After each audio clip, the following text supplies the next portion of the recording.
Irmãos, hoje, domingo, dia 29 de novembro de 2020, é o último domingo do mês de novembro.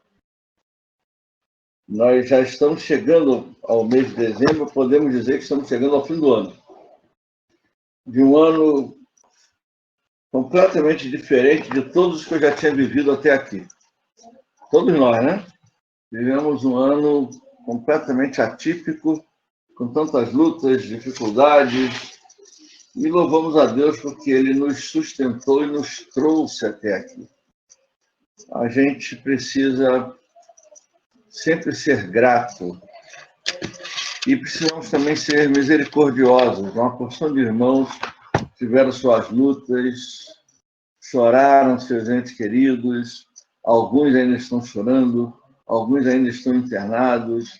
Nós estamos numa grande luta e isso deveria servir para a humanidade parar e pensar de que nós não somos capazes de resolver os problemas naturais da Terra e, pior ainda, os problemas que nós criamos com a Terra à medida que vamos destruindo a natureza. De qualquer maneira, louvamos a Deus porque podemos estar aqui. Nós vamos ler um texto, vamos orar e depois vamos meditar por alguns instantes na palavra do Senhor. Quero ler com os irmãos no livro de Atos dos Apóstolos, no capítulo de número 20.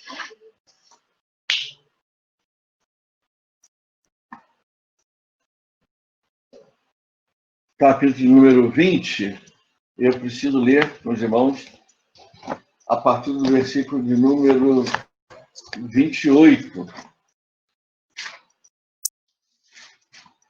Atos dos Apóstolos, capítulo 20, de 28 em diante. Vale a pena depois, se os irmãos quiserem ler a partir do versículo 8, mas eu quero estudar com os irmãos o capítulo 20. Aliás, vale a pena depois ler de 17 a 35. Eu quero ler com os irmãos apenas de 28 a 32. Atos 20, de 28 a 32. E diz assim: Atendei por vós e por todo o rebanho sobre o qual o Espírito Santo vos constituiu bispos, para pastorear a igreja de Deus, a qual ele comprou com o seu próprio sangue. Eu sei que depois da minha partida, entre vós penetrarão lobos vorazes, que não pouparão o rebanho, e que dentre vós mesmos se levantarão homens falando coisas pervertidas para arrastar os discípulos atrás deles. Portanto, vigiai, lembrando-vos de que por 3 anos, noite e dia, não cessei de admoestar com lágrimas a cada um. Agora, pois, encomendo-vos ao Senhor e a palavra da sua graça, que tem poder para vos edificar e dar herança entre todos os que são santificados. Vamos orar? Nosso Deus, nós queremos louvar e bendizer o teu nome, te pedir perdão pelos nossos pecados, pelos meus pecados, te agradecer pela oportunidade de nós estarmos juntos, ainda que eletronicamente, nós te agradecemos por isso, por essa possibilidade técnica. Estamos juntos para de novo meditarmos um pouco de tempo nesse texto da tua palavra. Nós louvamos o teu nome porque a tua palavra tem sido o nosso sustento. Nesse mundo difícil em que nós estamos vivendo, a tua palavra tem sustentado o nosso espírito, tem nos sustentado, tem dado vigor à nossa alma, e nós temos estado na tua presença, em comunhão contigo, te agradecendo pelo teu amor e pela tua misericórdia. Pedimos que nos dê sabedoria para que aquilo que vamos ler e meditar na tua palavra possa glorificar o teu nome, possa edificar a tua igreja, a nossa vida, e possa também ser usada para salvar pessoas que ainda não aceitaram a Jesus como Senhor e como Salvador. Seja conosco, eu oro em nome dele, Jesus. Amém. Muito bem, irmãos. Nós estamos aí com esse texto que faz parte desse capítulo 20, de 17 até o 35, onde Paulo se reúne com os irmãos da igreja de Éfeso, Mileto e Éfeso. Mileto ficava próximo a Éfeso. Ele manda chamar os presbíteros de Éfeso para que eles pudessem estar lá também, e ele está se despedindo deles. Foi um momento de muita emoção, porque eles estavam ouvindo Paulo, possivelmente, talvez alguns ali, pela última vez. Foram lá, ouviram o que Paulo tinha para falar e estavam atentos e estavam ouvindo o seu mestre, que durante 3 anos, como ele mesmo diz, com lágrimas, incessantemente ele esteve ensinando. Paulo era um professor que sabia muito, possivelmente o maior professor de teologia bíblica que nós temos, que vemos, que a igreja teve, possivelmente foi o nosso irmão reverendo Paulo de Tarso. Sabia bastante, tinha um discernimento enorme, um conhecimento enorme do judaísmo, um conhecimento enorme da lei de Moisés, uma sabedoria muito grande, uma atuação do Espírito enorme na vida desse homem, de forma que intelecto usado com muito conhecimento, com sabedoria do Espírito, isso se torna bênção para todos aqueles que querem agradar a Deus. Todos aqueles que querem não apenas serem abençoados por Deus, mas aqueles que querem ser bênção nas mãos de Deus. Às vezes eu digo que a maior bênção que nós podemos ter é ser bênção nas mãos de Deus.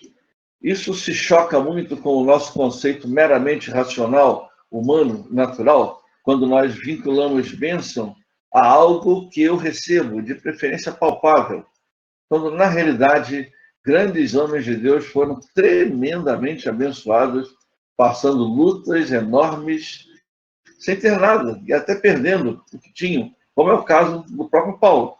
Paulo não deixou bens materiais, afinal de contas, seus últimos dias foi numa prisão. Mas um homem tão abençoado, de que, a ponto de dizer que ele não trocava todo o seu conhecimento, todo o seu intelecto, toda a sua filosofia, tudo, nem mesmo a teologia, pelo fato, o conhecimento de Jesus Cristo. Muito bem. Dito isso, uma passada de olhos no que nós estamos vivendo hoje. Já voltaremos ao texto. Nós estamos vivendo hoje dias confusos nessa terra que Deus nos deu. A saúde, a política, a economia, as relações sociais, os relacionamentos sociais, de modo geral, não apenas relacionamento social, falando de casais, mas o relacionamento social anda difícil, confuso. O desemprego vai mal. Nós temos no Brasil entre 10, 15, 20 milhões de desempregados. A situação é tão grave que o Ministério do Trabalho já tem hoje, o IBGE já tem hoje uma nova nomenclatura, além do desempregado, é o desalentado. Desempregado é o que procura emprego e não consegue. Ele está desempregado. Ele entra na estatística do desempregado. Mas tem também o desalentado. É aquele que parou de procurar. Ele já não tem alento, ele já não tem esperança. Ele não sair para quê? Ele vai andar, ou ele vai ter que te arranjar dinheiro para passagem, que ele já não tem, ou ele vai ter que andar muito. Então, esses são os desalentados. Então, emprego, relações trabalhistas, tudo é confuso. O nosso judiciário, e aí vai também um pouco da nossa incapacidade ou da nossa vaidade ou dos interesses escusos daqueles que podem mudar as leis, de tirar do judiciário coisas que não precisam estar lá. Hoje, o judiciário trabalha para definir situações difíceis ou para interpretar questões da Constituição que possam não estar sendo vistas, feitas, usadas como está escrito, e aí surgem dúvidas e o judiciário define. Mas o judiciário também, o Supremo Tribunal Federal, também é utilizado por aqueles que, tendo recursos financeiros, vão contratando advogados e vão para primeira instância, segunda, terceira. O pobre não entra nisso. Não tem dinheiro nem para a primeira instância. Daí a Defensoria Pública. Mas o fato é que quem tem, vai. Isso faz com que o judiciário fique abarrotado. Os nossos juízes trabalham muito. Os juízes do Supremo Tribunal Federal trabalham muito. É muita coisa, é muito processo. Processos que são pilhas de papel que eles têm que ler, interpretar, conhecer as leis. Então, vamos mal nisso também. Questão judiciária. Vamos mal também quanto à qualidade do conteúdo da educação. Eu não estou falando aqui, vamos mal na educação do ponto de vista de que não há escola para todos, não há merenda escolar para todos, não há recursos técnicos para todos. Agora mesmo com a pandemia, muitos alunos não conseguem fazer o trabalho porque não tem internet, não tem um computador, não tem como. Mas estou me referindo a isso e estou me referindo também ao fato da qualidade do conteúdo da nossa educação. O conteúdo da nossa educação não vai bem. E aí ele tem dois lados. Tem o lado técnico e o lado moral. Do ponto de vista técnico, é a questão de que nós achamos que todos os alunos têm que aprender a mesma coisa. Todos têm que aprender a mesma coisa. E isso nem sempre funciona. E aí me lembra um filme excelente que a Elaine sugeriu para a Denise, que eu vi, aconselho quem quiser ver. Você chora com o filme daquele garotinho, Ishan, o hindu. O garoto era horrível na escola, não aprendia nada. O pai exigia dele, quase que torturava, quase, até o dia em que ele, por castigo, vai para o internato e lá um professor resolve estudá-lo e descobre que o garoto não era ruim, pelo contrário, o garoto era um gênio. E para encurtar a história, no fim de tudo, há um concurso de pintura e descobriu-se, havia-se descoberto, de que ele era excelente desenhista. E ele ganha, inclusive, do professor. Esse é um problema técnico da nossa educação, nós não temos. O Brasil vai mal, em grande medida, por causa da nossa educação. E o outro problema é o problema moral. Nós temos problemas morais que vão desde o dinheiro que é subtraído da educação à condição moral de muitos professores também. Tudo isso existe, tudo isso nós temos vivido e isso também nos leva a ir mal nesse mundo mal. Na área espiritual, a situação é péssima. O mundo vive mal, achando que não precisa de Deus. Vivemos fazendo coisas com a nossa cabeça, tem que ser com a cabeça mesmo. A questão é quem é que orienta essa cabeça. Se você não tem Cristo, a orientação é sua mesmo. E com isso nós estamos levando o mundo ao caos em que nós estamos. É interessante que, se botar na ponta do lápis, nada que nós temos produzido funciona bem. Nada, nada. Até o que foi feito por bem é muito utilizado também para o mal, e isso vai da faca ao avião, à pólvora. Temos trabalhado mal, não vamos bem. O mundo espiritual não vai bem, porque as pessoas não querem Deus, contestam Deus, fala-se em Deus, mas não crê nem aceita o Evangelho de Deus, o Evangelho de Jesus Cristo. Não o reconhecem como Salvador, não reconhecem como Senhor, porque foi exatamente para isso que ele nasceu, morreu e ressuscitou, para ser Senhor. Paulo escreve isso muito bem em Romanos, capítulo 14, de 7 a 9. No meio evangélico, também temos dificuldades. Temos dificuldades. Nas redes sociais, é grande a quantidade de postagens sobre visões, sonhos, profecias, ensinamentos, fórmulas para se obter a bênção.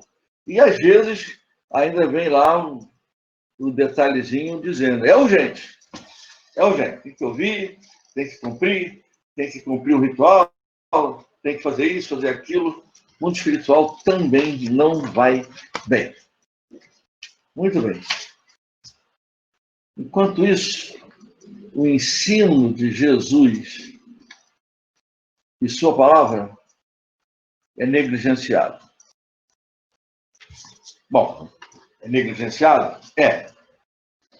Porque o mundo já não ensina mesmo sobre Jesus.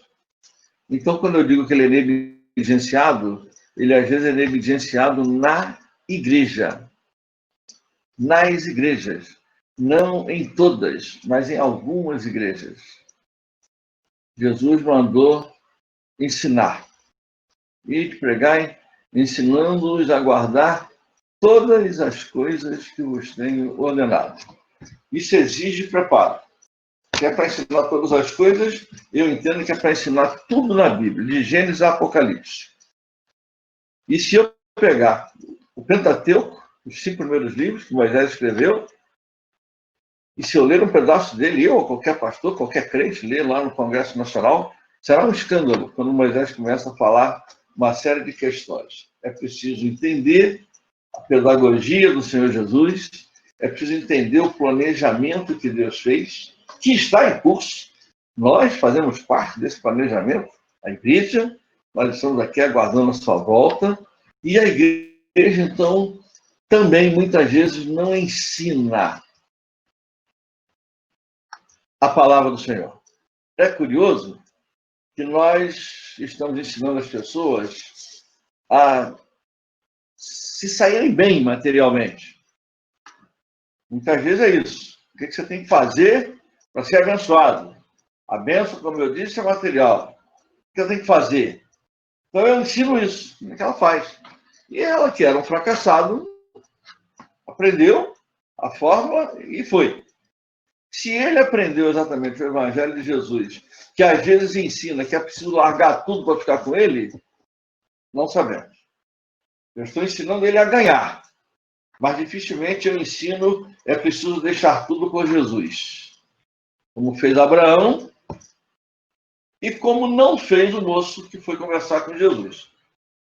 Você sabe tudo da lei, você sabe os mandamentos todos. Está faltando para você uma coisa. Uma coisa. E por essa coisa, ele abandonou Jesus e foi embora triste. E o Senhor Jesus disse o seguinte, olha só, eu preciso ser mais importante na tua vida do que tudo que você tem. E o moço era rico. Isso é uma questão que nós também não ensinamos. Às vezes o Senhor quer nos ensinar. Por outro lado, entre um e outro, entre Abraão e o moço rico, a gente pode colocar aí Jó. Se é que Jó já não veio antes de Abraão, mas tudo bem. Vamos lá, vamos deixar essa questão. Jó, Deus resolve dar tudo, Deus resolve tirar tudo, Deus resolve provar Jó, Deus resolve colocar ao lado de Jó 3 amigos, e quem tinha amigos como eles nem precisava de inimigo, e no fim de tudo, pela sua fidelidade, Deus usa Jó para abençoar os amigos, e Deus abençoa Jó todo o dobro. Isso é Bíblia. O ensino da palavra às vezes tem sido esquecido. Eu não tenho ensinado que eu preciso ser total e completamente de Jesus. Por que eu estou dizendo tudo isso antes desse texto? É que no meio de toda essa carência que eu falei, carência de educação, carência social, carência de emprego, carência espiritual, no meio de tudo isso, o mundo se tornou um território fértil. Hoje, mais ainda do que no tempo de Paulo, o mundo tem mais gente e uma forma de comunicação muito mais rápida, na época não era assim, ficou ótimo para quem quiser se aproveitar da boa fé, como nós brasileiros dizemos, da boa consciência de muitas pessoas. Paulo havia percebido isso. Paulo havia percebido isso, e agora que ele está deixando uma igreja, 3 anos depois de deixá-la com conteúdo teológico, conteúdo bíblico, no sentido de tudo que eles já tinham, ensinando-os a entender a lei de Moisés, ajudando-os a formar a teologia cristã, a teologia do Novo Testamento, que eles estavam começando ali. Nós estamos quase 2.000 anos depois, eles estavam começando. Pois então, Paulo agora precisa deixá-los. E aí que eu quero destacar com os irmãos nesse texto 4 pontos. O primeiro deles é esse que você lê no versículo de número 28, quando ele diz assim: atendei por vós e por todo o rebanho. A primeira palavra é aos líderes. Atendei por vós e por todo o rebanho, sobre o qual o Espírito Santo vos constituiu bispos. Isso pode ser colocado, episcopos no grego, isso pode colocar aqui também como presbítero, vai surgir daí o presbítero. E Paulo começa a dizer, atendei por vós. O atendei, há uma versão mais recente que deixa mais claro. O atendei você pode ler assim, cuidem de vós e cuidem do rebanho. Atendei a isso. Atendam, é como se dissesse, atendam às necessidades do rebanho. E Paulo então começa a dizer isso aos líderes, olha, cuidem de vocês, alimentem sua fé a cada dia e cuidem do rebanho, senhores bispos. Cuidem, cuidem, cuidem. E Paulo está se despedindo desses presbíteros da igreja de Éfeso e indo para Jerusalém, uma cidade que estava a 960 quilômetros de distância de onde Paulo estava. Paulo estava em Éfeso, ali em Mileto, e estava indo para Jerusalém, que era uma viagem de 960 quilômetros. E Paulo está dizendo, pastorei o rebanho. Ele é de Cristo. Ele o comprou com o seu próprio sangue. E mais, foi o Espírito Santo que vos constituiu bispos, presbíteros, líderes. Cuidem, cuidem, cuidem. Veja lá, leia comigo de novo o versículo 28. Cuidem de vós e do rebanho, sobre o qual o Espírito Santo vos constituiu. Foi o Espírito Santo que colocou cada um de nós líderes sobre essa gente para pastoreardes a igreja de Deus. Não é nossa, a igreja de Deus, a qual ele comprou com o seu próprio sangue. Então, cada alma daquelas que, no nosso caso, está ali em Vista Alegre, é para nós cuidarmos. Nós temos um zelo enorme em ir à igreja. Nós temos um zelo enorme em cumprir as nossas atividades na igreja. Nós temos um zelo enorme em ser fiéis nos dízimos, em missões, nas ofertas e tal. Mas nós temos que ter em mente. A primeira coisa que eu fui fazer lá foi adorar a Deus. A outra, edificar a igreja, cada um de nós, com o nosso testemunho, não só quem está pregando, dirigindo, e o outro, salvar vidas e cuidar delas. Cuidem do rebanho. Cuidem do rebanho. Cuidem do rebanho, porque os dias são maus, a luta é grande e vocês, bispos, são responsáveis. Em outras palavras, eu não vou estar mais aqui com vocês. Durante esses 3 anos, eu estive aqui com vocês, porém agora eu vou estar partindo e vou estar longe. Vou estar a 960 quilômetros de distância. Eles ficam tristes, eles choram. O versículo de número 35, 34, 36, 37 fala: houve grande pranto entre todos, e abraçando afetuosamente o beijavam e ajoelharam juntos, oraram, entristecidos, especialmente pela palavra que ele dissera que não mais veriam o seu rosto. Era a última vez que eles estavam vendo Paulo. E Paulo deixa esse lindo e duro discurso: vocês, daqui para frente, são os responsáveis pelas ovelhas de Jesus Cristo em Éfeso. Isso é para nós hoje, em Vista Alegre, e é para cada um crente hoje na igreja em que Deus colocou. Eu não fui à igreja apenas para cantar, para tocar, mas eu preciso procurar olhar nos olhos aqueles irmãozinhos que podem estar precisando de alguma coisa e não tem coragem, ou não tem jeito, ou tem dificuldade para falar. Crente cuida de crente, Deus abençoa a todos, e Paulo está dizendo: cuidem de vocês e cuidem do rebanho. Muito bem, segunda coisa, Paulo sabia disso. Está no versículo 29. Eu sei que depois da minha partida, entre vós penetrarão lobos vorazes que não pouparão o rebanho. Bom, aqui é o primeiro ataque. É o ataque de fora. Penetrarão. Entrarão na igreja e vão devorar o rebanho. Lobos vorazes. Paulo diz que lobos vorazes vão penetrar na igreja, não vão poupar o rebanho e vão fazer a destruição que eles conseguirem fazer. O ataque não é somente físico. Foi físico lá, é físico hoje também em muitos países. Ao longo da história tem sido um ataque físico, sim, mas ele não é apenas um ataque físico. É também com o ensinamento de doutrinas erradas, sem base bíblica, para causar dúvida no coração do rebanho. A gente precisa entender isso. Lobos que entram, que ensinam uma doutrina, que fazem isso, fazem aquilo e tal, que às vezes até se contradizem no púlpito. Há uns 20 anos atrás, eu estava de férias e fui com Denise e as crianças em uma igreja evangélica, não importa aqui o nome, e chegou lá o pastor que estava pregando, ele disse que está enfermo, tem que orar, tem que orar, tem que orar, tem que orar, e vai orar, alguma coisa assim.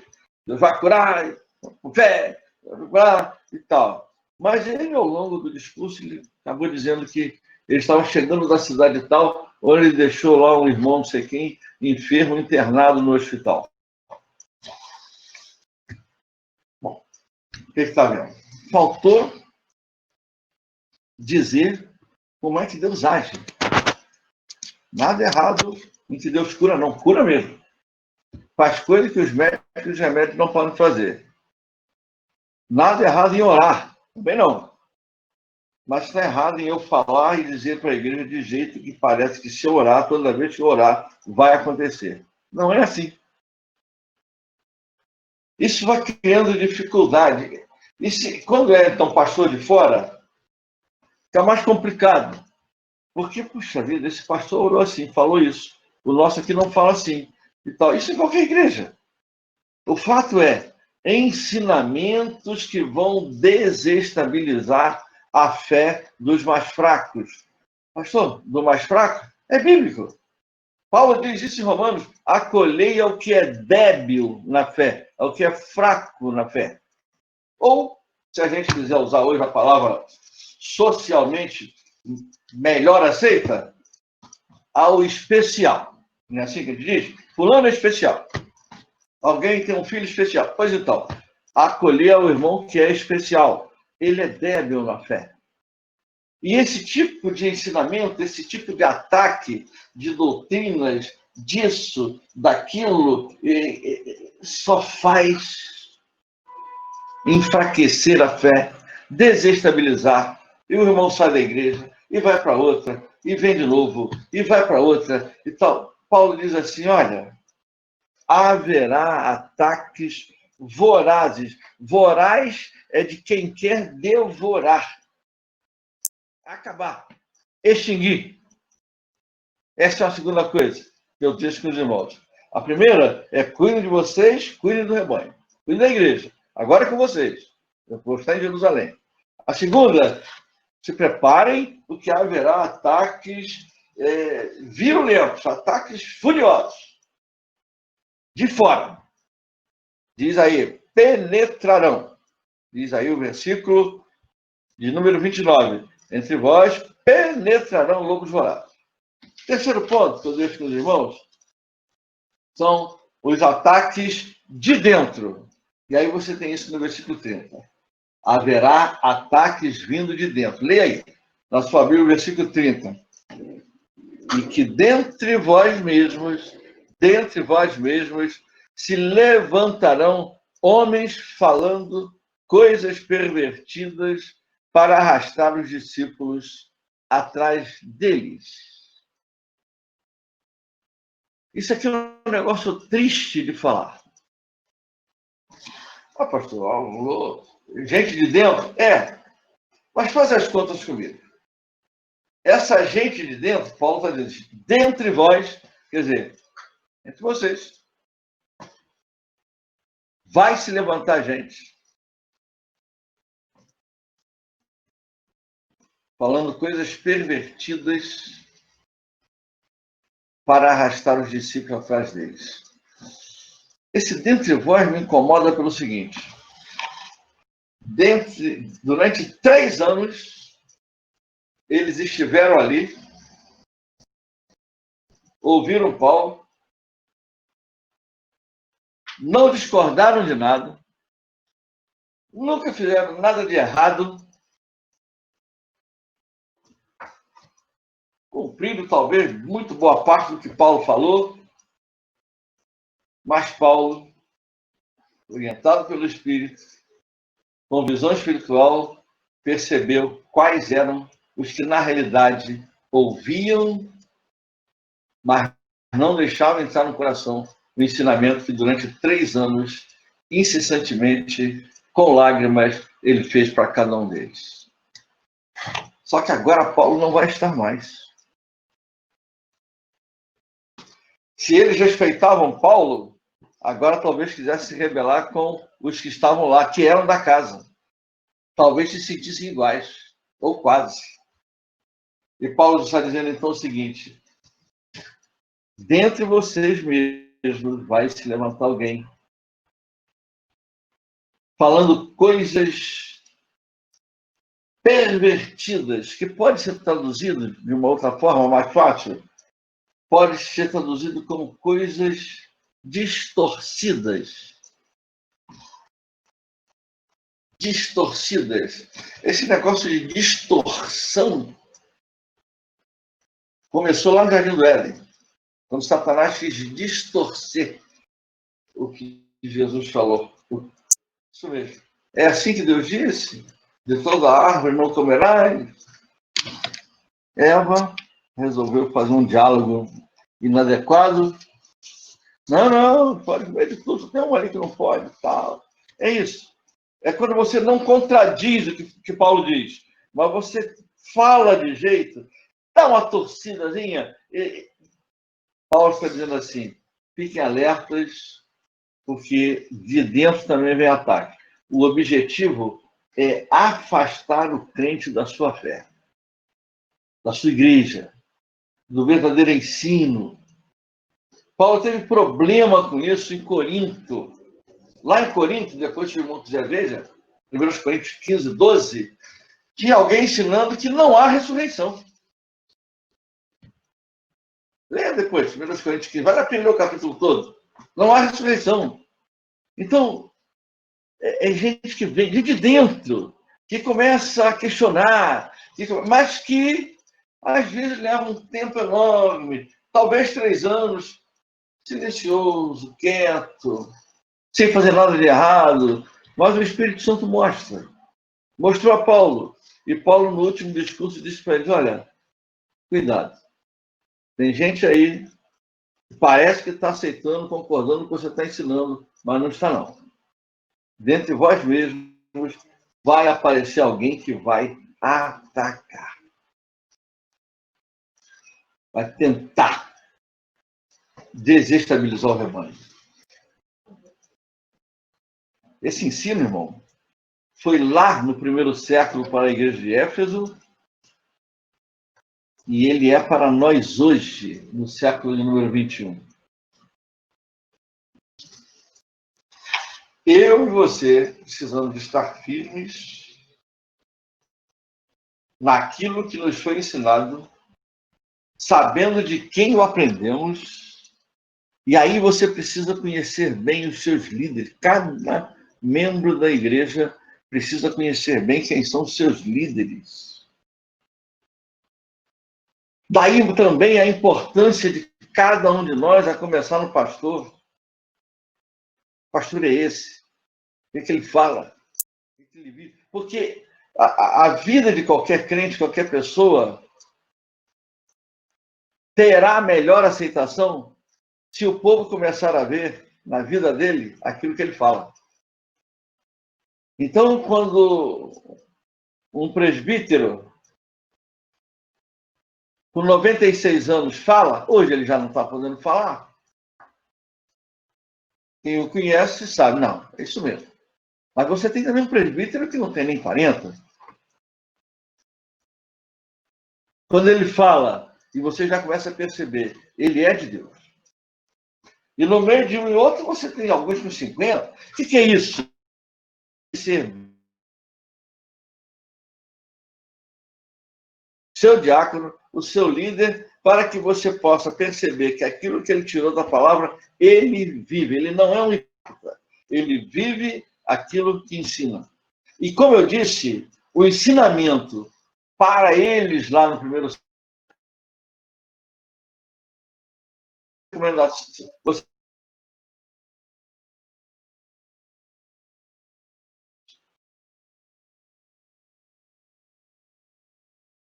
dizer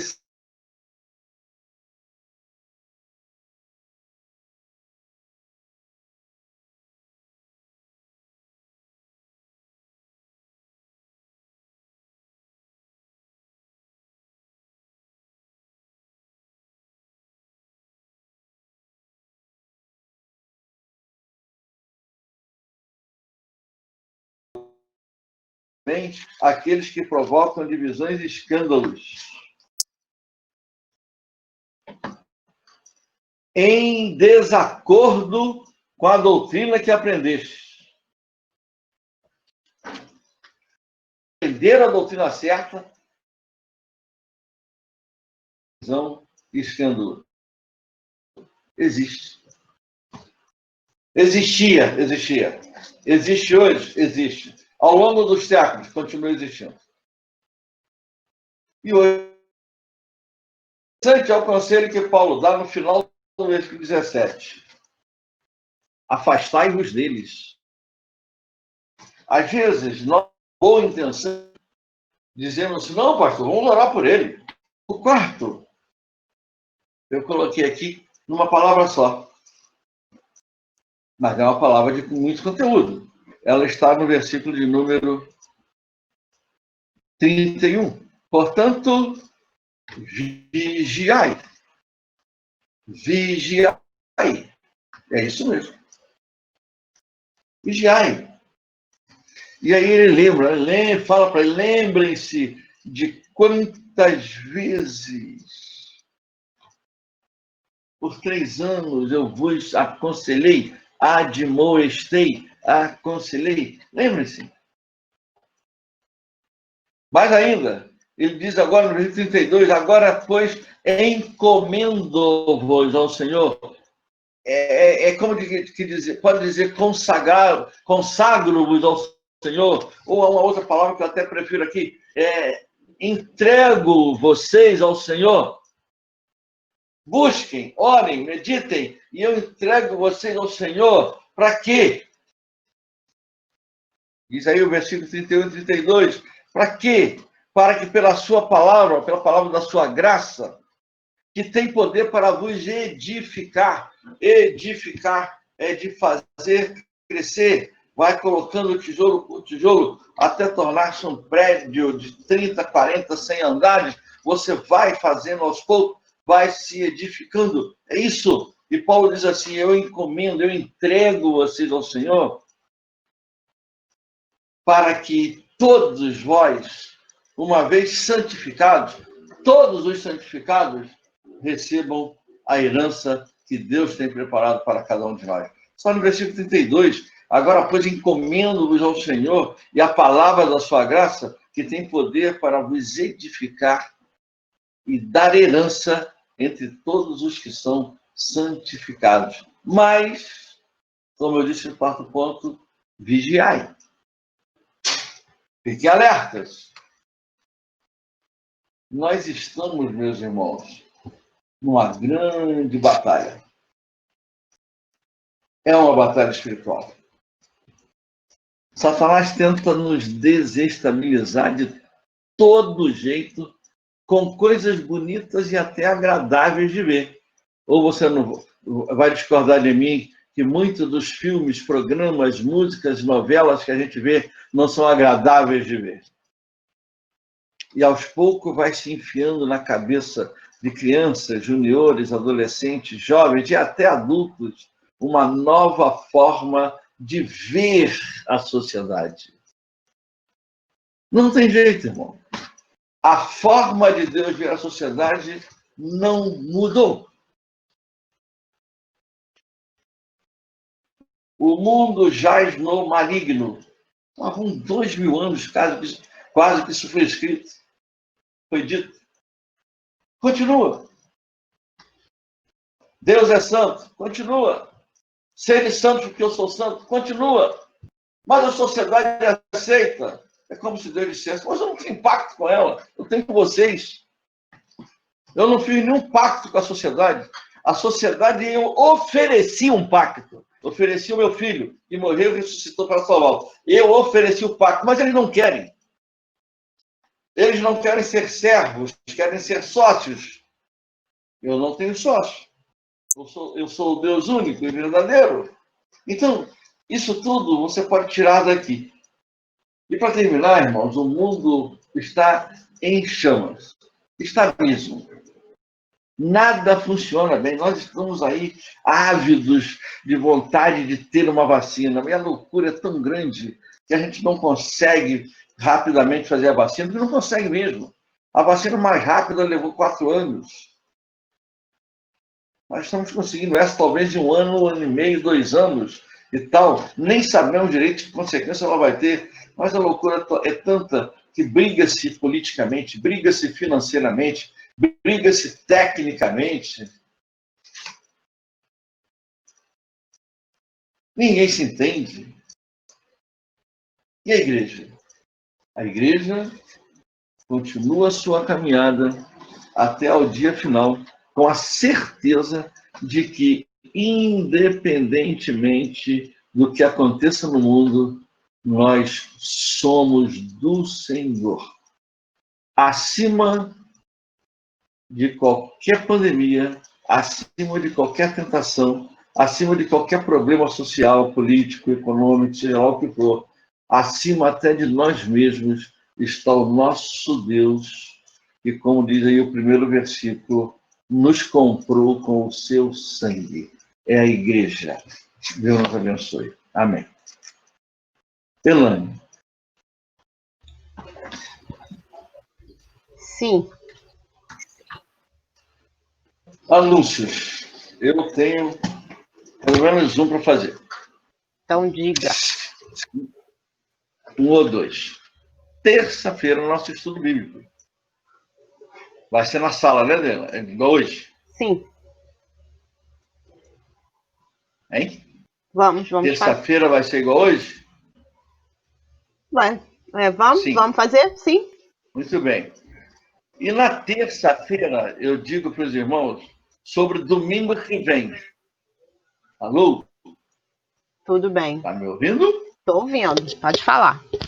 Na terça-feira, eu vou dizer aos irmãos sobre o domingo que vem, porque amanhã e terça, eu vou estar conversando com os irmãos oficiais, os que eu puderem falar, ver o que eles acham. A situação em São Gonçalo não melhorou. Está muito ruim. Nós estamos com dificuldade. Nós não estamos legalmente proibidos de abrir. A questão é se moralmente devemos, e mais ainda, se espiritualmente, agindo no espírito, devemos abrir. Sim. Então, precisamos pensar nisso. Vou orar. Terça-feira à noite, no estudo, eu vou falar com os irmãos sobre isso. Ok. É isso que eu tinha falado. Na próxima quinta-feira, nós estaremos aqui. Na próxima quinta-feira, nós estaremos aqui na nossa sala online para o nosso estudo. Próxima quinta-feira, estaremos aqui na nossa sala online. Está cortando. Estão me ouvindo agora? Estão ouvindo? Está ouvindo agora? Melhor? Não, eu fiquei sem ouvir um tempo. Agora. É a minha internet. A minha também aqui está dando uma baleada. Quinta-feira vamos estar. Estaremos aqui na nossa sala com a nossa irmã Sônia Almeida, que vai continuar o nosso estudo sobre o livro do John Piper, Coronavírus e Cristo.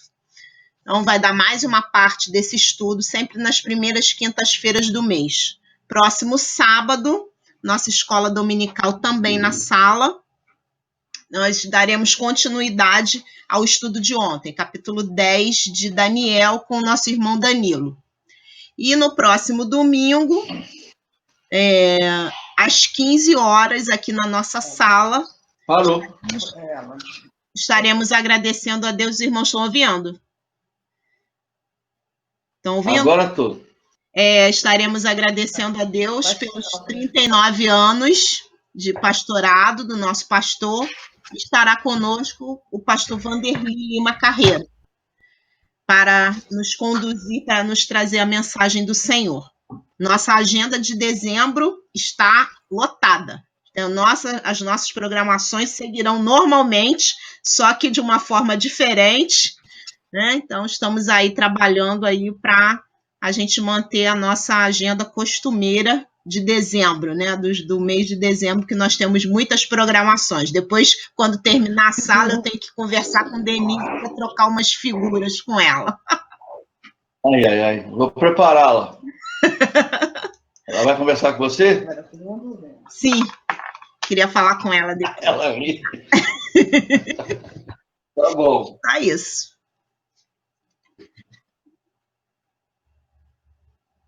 Amém. E agora, encerramos? Encerramos. Vamos orar para encerrar. Não ouvi. Vamos orar para nós encerrarmos. Eu vou pedir à diaconisa Nelma que esteja aí apertando o seu nariz e acionando o microfone para nós encerrarmos o nosso culto com uma oração.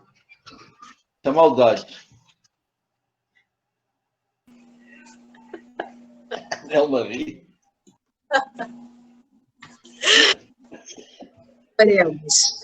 Pai, nós te louvamos, ó Deus de amor, por esse momento que passamos na tua presença, meditando a tua palavra. Senhor, nós te louvamos por esse privilégio que temos, ó Deus, de ouvir a tua palavra, de podermos falarmos contigo, Senhor Deus. Apesar de toda a tua soberania, tu se importa com cada um de nós. Te louvamos, ó Deus, por esse privilégio que temos, ó Deus, de aprendermos mais de ti, e nos ajuda, ó Deus, a cuidarmos uns dos outros. Ajuda-nos a importarmos com o próximo, Senhor Deus. Tem misericórdia de nós. Deus, continua visitando os enfermos. Te louvamos por aqueles que se encontram melhor.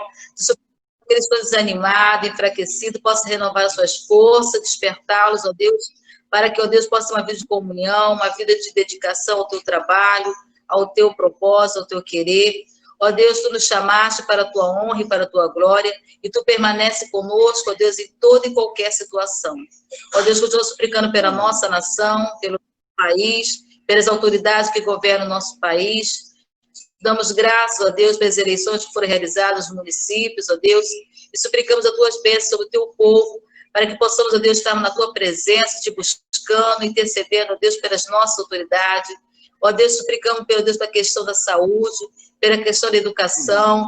Ó Deus, suplicamos em favor, ó Deus, dos nossos políticos, de sabedoria e temor a ti. Seja conosco, ó Pai, te damos graça por mais esse dia, por mais oportunidade de estarmos reunidos na tua presença. Te louvamos e te pedimos na noite agraciada por ti, no nome de Jesus, com perdão dos meus pecados. Amém.